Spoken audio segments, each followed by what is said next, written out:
News every 15 minutes, weather every 10, and sports twice an hour. Newstalk, KGVO, AM 1290 and 101.5 FM. You're listening to Montana Morning with Peter Christian. Standing Rock protesters celebrate a victory. Good morning, everyone. It's Montana Morning. It's Monday, December 5th, 2016. Right now, the sky is cloudy. We have 23 degrees. And we do have very, very slick roads greeting you this morning. We'll get to that here in just a moment. Roads are snow-packed, snow-covered, and icy throughout western Montana, in Missoula, and going out of Missoula in all directions. So be prepared for winter driving conditions as you begin this morning. Our newscast sponsored by Burke Orizati Real Estate. You're looking for a Montana dream home? Contact your favorite homegirl, Rachel Rixford Orizati at BurkeOrizatiRealEstate.com. It was a busy night for the Montana Highway Patrol and the Missoula County Sheriff's Office as a one-vehicle rollover on I-90 was reported at about 11:30 last night at mile marker 110 near Bonner. But before that accident occurred, troopers and deputies were busy shutting down Upper Miller Creek Road due to icy road conditions. Sergeant Gordon Schmill said there was a hit-and-run reported on Miller Creek Road just before 10 o'clock last night. That accident was multiplied when several other vehicles slid into the first, causing officials to temporarily close the road. Snowplows and sanding trucks hit the area, and the road was reopened about 45 minutes later. Schmill said there were no injuries reported. Authorities were encouraging drivers to slow down, keep extra distance between your vehicle and the vehicle in front of you. Roads are snow-packed and icy throughout western Montana this morning. Our top story this morning, protesters celebrated a major victory in their push to reroute the Dakota Access oil pipeline away from a tribal water source, but pledged to remain camped on federal land in North Dakota anyway, despite today's government deadline to leave.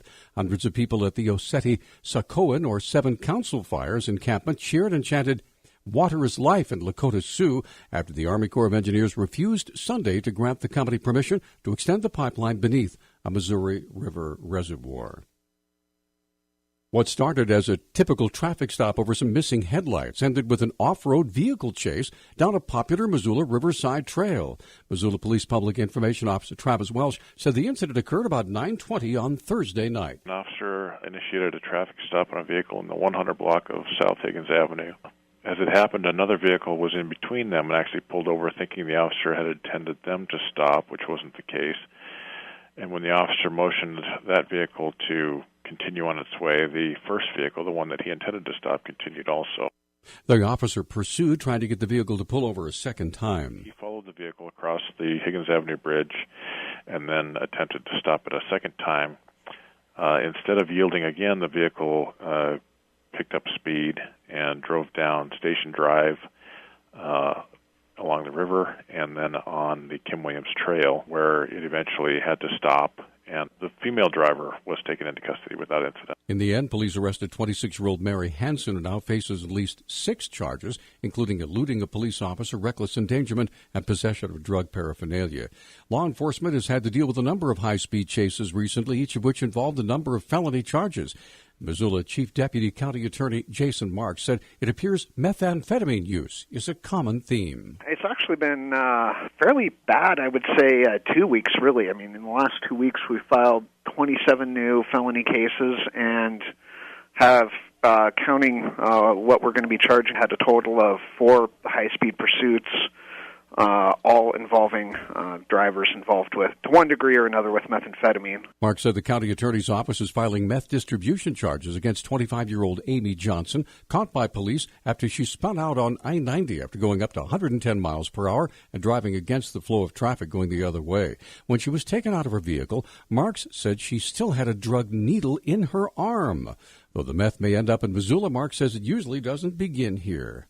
I think the ultimate source, it's by and large being produced in Mexico just because it's hard to get the ingredients necessary to produce it in large quantities here in the United States. And then it comes into Missoula from the west through Spokane or the Tri-Cities or Seattle. In late November, 33-year-old Lester Oxendine pled guilty to meth distribution. It's believed he sold over 40 pounds of meth in Butte and Anaconda.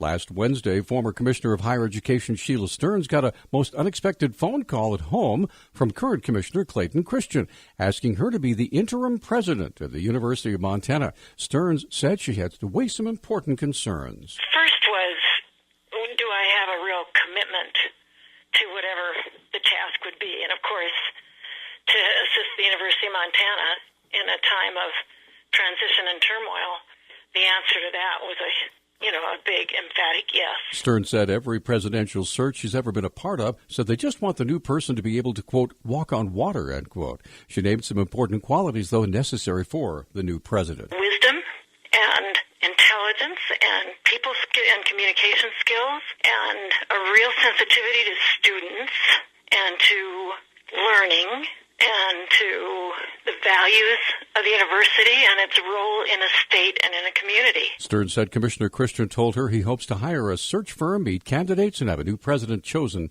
by June.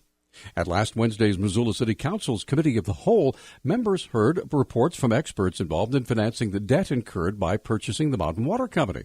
Ward 2's Harlan Wells said he's very concerned about the city's ability to secure long-term bond financing through the banking company Barclays. Barclays is not comfortable with the city's ability to manage that water system yet and is not willing to give them long-term financing, at least not in any kind of terms that the city can afford. So, once again, the mayor, in his, misguided attempt to acquire the water system, has been misleading the people. The city's very expensive litigation to condemn Mountain Water that subsequently ended up before the Montana Supreme Court revolved around the term more necessary, and Wells uses that phrase to question the wisdom of that overall decision as it applies to financing the city's debt. One of the reasons it was supposedly more necessary was the city's ability to have long-term, fixed, low-rate debt that would be a benefit to the water user. And now what it's turning out is that it's going to be a short-term floating rate that will have to be financed in 18 to 36 months with a very high debt coverage ratio and no guarantee that we'll be able to refinance it. Many questions still remain, including the status of present Mountain Water employees and their future employment by the city. And finally, a former prisoner of war accused of endangering his U.S. comrades by walking off his post in Afghanistan is asking President Obama to pardon him before leaving office. White House and Justice Department officials say Army Sergeant Bo Bergdahl submitted the clemency request. If granted, it would allow Bergdahl to avert a court-martial trial scheduled for April. He faces charges carrying a maximum penalty of life in prison. Our News Talk time now is 6:12. Newstalk, KGVO. Missoula's official weather station. Isolated snow showers through the morning commute, otherwise mostly cloudy. Daytime highs will warm into the mid-20s. Tonight, slight chance of snow showers. Overnight lows will drop into the teens and single digits. I'm meteorologist Brooke Foster for KECI 13.